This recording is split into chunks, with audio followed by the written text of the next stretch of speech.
In this video, we are going to see how we can unprivate your YouTube video.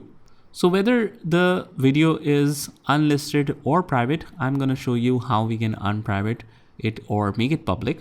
So first of all, we want to head over to the YouTube studio. And when we do, we click on the left hand corner and click on the content. And we're going to filter it by visibility and select all the private videos. If you want to make it public together, click on apply.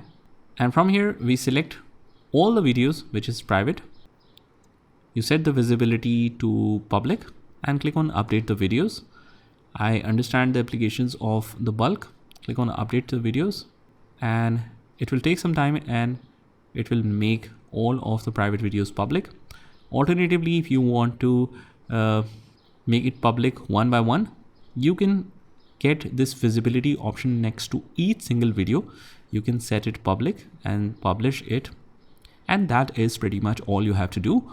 I hope you found this video helpful. And if you did, hit the like button and subscribe to our channel. And I will see you in the next one.